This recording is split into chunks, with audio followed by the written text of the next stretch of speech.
یا اسی طرح اس شخص کو نہیں دیکھا جس کا ایک بستی پر جو اپنی چھتوں پر گری پڑی تھی گزر ہوا، تو اس نے کہا کہ اللہ اس کے باشندوں کو مرنے کے بعد کیوں کر زندہ کرے گا؟ تو اللہ نے اس کی روح قبض کر لی اور 100 برس تک اس کو مردہ رکھا. پھر اس کو جلا اٹھایا اور پوچھا تم کتنا عرصہ مرے پڑے رہے ہو؟ اس نے جواب دیا کہ 1 دن یا اس سے بھی کم.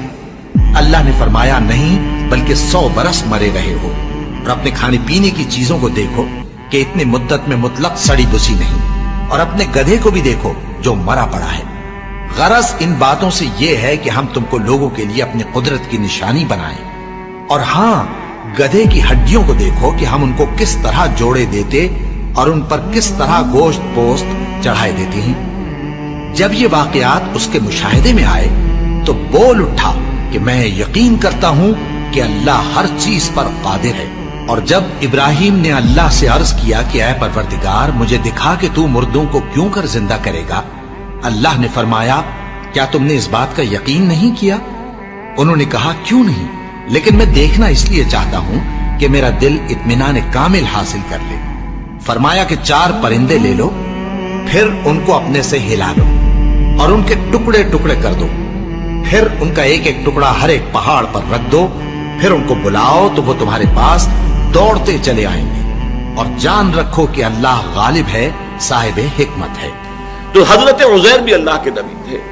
معلوم ایسا ہوتا ہے کہ جب یہ بیت المقدس مسمار کیا گیا ہے اور ہیکل سلیمانی مسمار کیا، یہ کہیں باہر تھے، چنانچہ اس تباہی سے یہ خود تو بچ گئے، لیکن جب واپس آئے تو جو منظر انہوں نے دیکھا کہ پورا یروشلم ویران، تباہ برباد، ساری عمارتیں گری ہوئی اور کوئی ایک متنفس زندہ نہیں، تو ان پر ایک شدید مایوسی کی کیفیت طاری ہوئی. انہوں نے کہا انا یحیی ھذہ اللہ بعد موتھا، اس شہر کو، اس بستی کو اس طرح کی تباہی و بربادی کے بعد اللہ کیسے دوبارہ آباد کرے گا؟ اس پر اللہ نے انہیں 100 سال کے لیے ان پر موت وارد کر دی. پھر انہیں اٹھایا، فاماتہ اللہ 100 عام، تو اللہ تعالیٰ نے ان پر موت وارد کر دی 100 برس کے لیے. ثم بعث، پھر انہیں اٹھایا، زندہ کر دیا.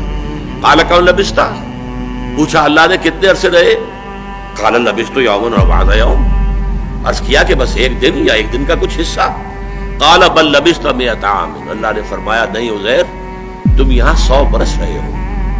فانظر الی طعامک و شرابک لم یتسنہ، تو اب دیکھو ایک طرف تو تمہارا وہ کھانا اور مشروب جو بھی تھا، آدمی سفر کرتا ہے تو کوئی نہ کوئی توشہ تو اس کے ساتھ ہوتا ہے، تو جو بھی اس وقت ان کے ساتھ تھا کھانا اور کوئی پینے کے لیے مشروب، دیکھ لو اس کے اندر کہیں بساند پیدا نہیں ہوئی، اس کے اندر وہ کوئی بو پیدا نہیں ہوئی، وہ سڑا نہیں ہے، بسا نہیں ہے.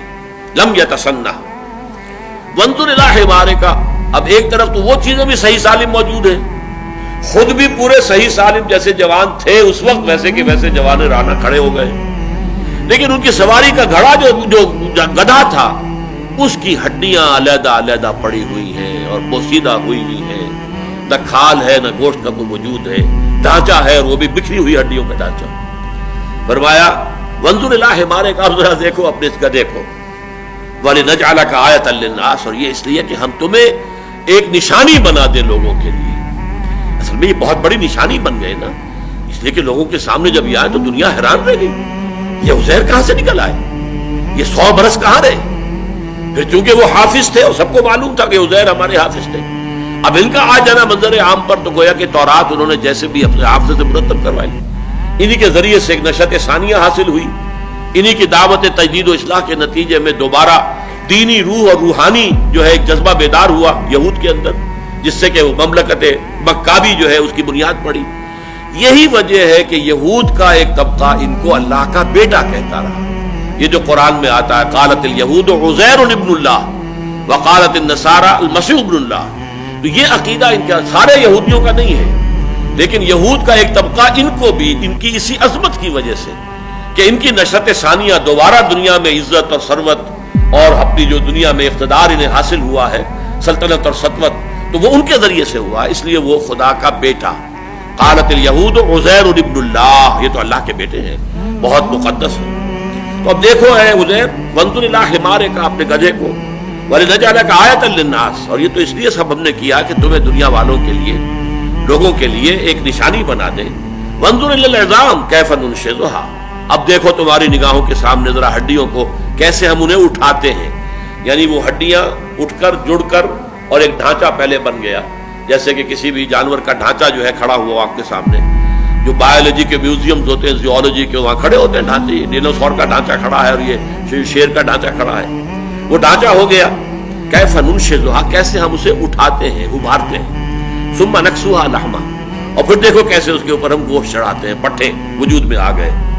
فلما تبین لہ، جب یہ سب کچھ ان پر عیاں ہو گیا، واضح ہو گیا ان کے نگاہوں کے سامنے، یہ خرق عادت، یہ چیزیں کہ جو مخفی ہوتی ہیں انسانوں کی نگاہ سے، یہ تو عالم غیب کی باتیں ہیں، یہ انسانوں کو نہیں دکھائی جاتی، لیکن انہیں اس کا مشاہدہ کرا دیا گیا. فلما تبین لہ قال، تب انہوں نے کہا اعلم ان اللہ علی کل شیء قدیر، اب مجھے پورا یقین حاصل ہو گیا ہے کہ اللہ ہر شے پر قادر ہے.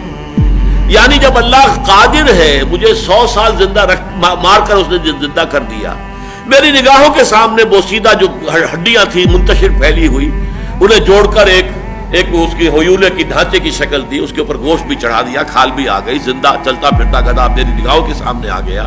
تو اللہ کی قدرت سے کوئی بعید نہیں ہے، یقیناً یہ بستی بھی دوبارہ آباد ہو سکتی ہے. اور یاد کرو جب کہ کہا تھا ابراہیم نے رب ارنی کیف تحیی الموتیٰ، پروردگار ذرا مجھے دکھا دے تو کیسے تو مردوں کو زندہ کرے گا، یہ میں مشاہدہ چاہتا ہوں. قال اولم تؤمن، بڑا پیارا سوال کیا اللہ نے، اے ابراہیم کیا تم ایمان نہیں رکھتے اس پر؟ قال بلا، عرض کیا کیوں نہیں، ایمان تو میرا ہے، تصدیق میں کرتا ہوں، مانتا ہوں تو ہر چیز پر قادر ہے، تو مردوں کو زندہ کر دے گا.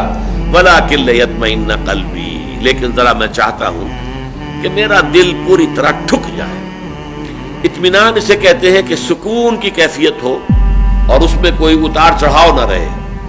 تو میں نہیں چاہتا کہ میرے دل میں کہیں وسوسے بھی آئیں اور اس طرح کی کیفیت ہو، پوری طرح میرا دل ٹھک جائے، جم جائے اس بات پر اور مجھے یقین کامل حاصل ہو جائے. ولکن لیطمئن قلبی، میں یہ چاہتا ہوں کہ مجھے مشاہدہ اگر ہو جائے تو پھر میرا دل بالکل مطمئن ہو جائے گا. قال فخذ اربعۃ من الطیر، اللہ نے فرمایا اچھا 4 پرندے لے لو. بعض روایات میں آتا ہے کہ یہ مور اور مرغ اور ایک کوا اور ایک کبوتر. خذ اربعۃ من الطیر، ہو سکتا ہے یہ تالمود کی روایت ہو. ہمارے ہاں کیونکہ تفسیری روایات میں تالمودی روایات جو ہیں وہ کافی کثرت کے ساتھ آئی ہیں، چنانچہ اس میں غالباً یہ 4 پرندوں کے نام بھی آئے ہیں. قال فخذ اربعۃ من الطیر، پرندوں میں سے 4 کو لے لو. فصرہن الیک، انہیں اپنے ساتھ ہلا لو. یعنی جب جانور آپ کے ساتھ ہل جائیں تو آپ کی سیٹی پر، آپ کے بلانے پر دوڑتے ہوئے آتے ہیں. یہ پیٹس جو ہوتے ہیں، جو معاملہ ان کا ہوتا ہے، پالتو جانور، تو ان 4 پرندوں کو اپنے ساتھ خوب سدھا لو، ہلا لو. ثم اجعل علی کل جبل منہن جزءا، اب یہاں الفاظ میں چونکہ صراحت نہیں ہے کہ پھر ان کو قتل کر دو، ٹکڑے کر دو. ان کے جز کا لفظ تو آ گیا لیکن بیچ میں سے یہ حذف ہو گیا ہے کہ پھر ان کو قتل کر دو، ذبح کر دو، ان کے ٹکڑے کر دو. اگلا آ گیا کہ پھر ان ٹکڑوں میں سے علیحدہ علیحدہ ٹکڑے 4 پہاڑیوں پر رکھ دو. ثم اجعل علی کل جبل منہن جزءا، تو گویا کہ اجزاء پہلے کرو، ٹکڑے کرو، اور روایات میں آتا ہے کہ ان کے سر علیحدہ کرو، ان کے پر علیحدہ کرو، ان کے دھڑ علیحدہ کرو، ان کی ٹانگیں علیحدہ کرو. یہ 4 حصے کر کے اور پھر سب کے سر ایک پہاڑی پہ رکھا اور سب کے پر دوسری پہاڑی پہ رکھا، سب کی ٹانگیں جو ہے وہ تیسری پہاڑی پر اور سب کے دھڑ جو ہے چوتھی پہاڑی، یہ رکھا. اور پھر ثم اجعل علی کل جبل منہن جزءا ثم ادعوہن، پھر ذرا انہیں پکارو، آواز دو یا سیٹی جو بھی ہوتی ہے. یاتینک سعیا، وہ تمہارے پاس آ جائیں گے دوڑتے. وعلم، اور جان لو، اچھی طرح جان لو، یقین کر لو، ان اللہ عزیز الحکیم، کہ یقیناً اللہ تعالیٰ زبردست ہے، کمال حکمت والا. نہ اس کی قدرت میں کوئی کمی ہے، نہ اس کے اختیارات میں کوئی تحدید ہے، کوئی لمیٹیشن ہے، نہ اس کی حکمت میں کہیں کوئی کمی اور نقص ہے. عزیز ہے، زبردست ہے، حکیم ہے، حکمت والا.